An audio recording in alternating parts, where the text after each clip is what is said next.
नमस्कार दोस्तों, मेरा नाम प्राध्यापक PS कांबळे, असिस्टेंट प्रोफेसर दूरशिक्षण केंद्र शिवाजी विश्वविद्यालय कोल्हापुर। दोस्तों, हम आज हिंदी के BA भाग 2 तृतीय सत्र के प्रश्न पत्र 4 के पाठ्यक्रम और प्रश्न पत्र का स्वरूप के बारे में चर्चा करेंगे।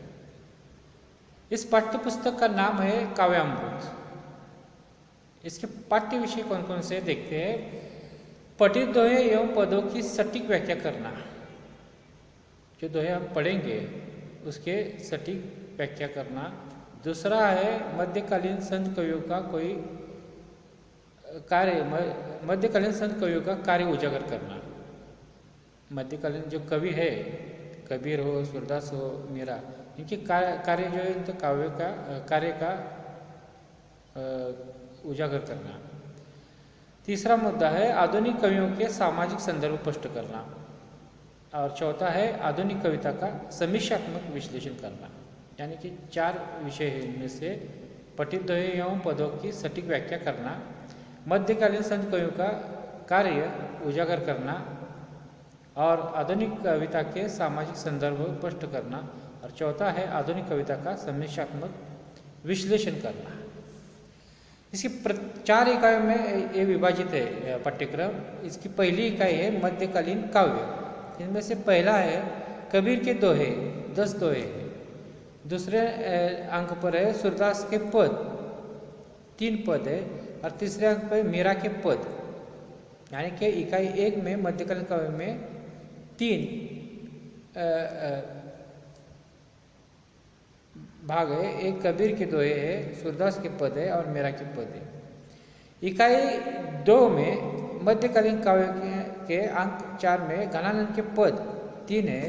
5 अंक में रहीम के दोहे है, 10 है। और 6 नंबर पर है भूषण के पद 3। यानी इकाई 1 और इकाई 2 मिलकर मध्यकालीन काव्य के कवि है 6: कबीर, सूरदास, मीरा, घनानंद, रहीम और भूषण। ये और इकाई 3 में आधुनिक हिंदी कविता है। उनमें से 7 नंबर पर है टुकड़ों जी के पद, 2 पद है। 8 नंबर पर है ये तो शर्म की बात है, सुशीला टाक भौर की, ये काव्य है। और 90वें स्थान पर है तीली, उदय प्रकाश का, ये काव्य है। यानी कि इकाई 3 में आधुनिक हिंदी कविता के भाग में टुकड़ों जी के पद है, यह तो शर्म की बात है, सुशीला टाक भौर की है। और 90 पर है तीली, यानी कि उदय प्रकाश का।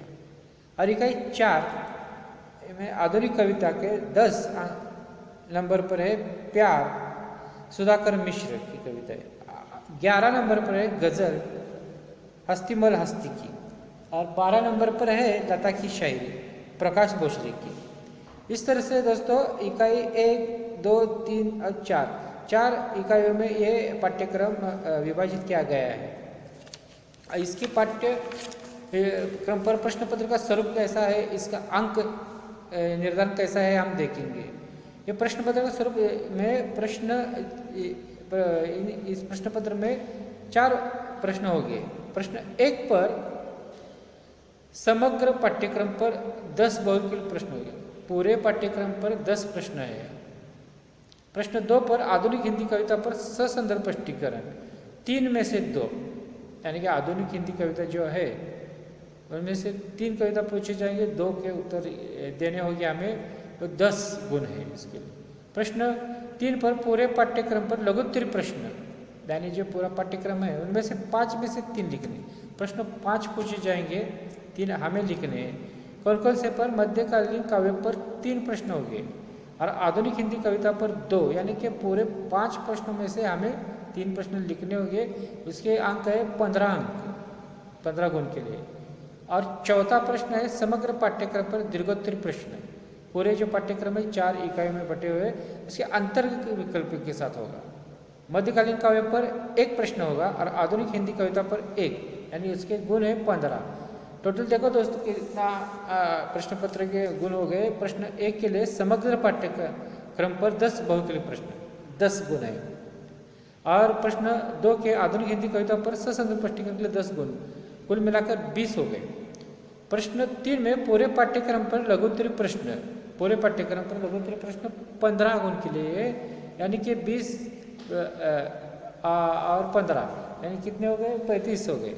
और प्रश्न 4 में समग्र पाठ्यक्रम पर दीर्घोत्तरीय प्रश्न अंतर्गत विकल्प के साथ, इसके गुण 15 यानी कि कुल मिलाकर अंक हो गए 50, यानी कि यह प्रश्न पत्र होगा 50 अंकों का। इस तरह से 4 इकाइयों में बटा हुआ ये पाठ्यक्रम और 4 प्रश्नों में इसे 4 प्रश्न हो गए। अच्छे से इसके ध्यान से पढ़ाई करेंगे तो पूरे के पूरे अंक आपको प्राप्त हो सकते हैं। इसके साथ ही ये जो प्रश्न पत्र रखा गया है कविता पर, मध्ययुगीन कविता और आधुनिक काव्य पर, काव्य में रुचि आप लगा सकते हैं, रुचि उत्पन्न हो सकते हैं। उसके साथ साथ हिंदी विषय की तरफ भी आपकी रुचि बढ़ सकती है, इसलिए ये ध्यान से पढ़ेंगे तो अच्छा ही होगा। धन्यवाद।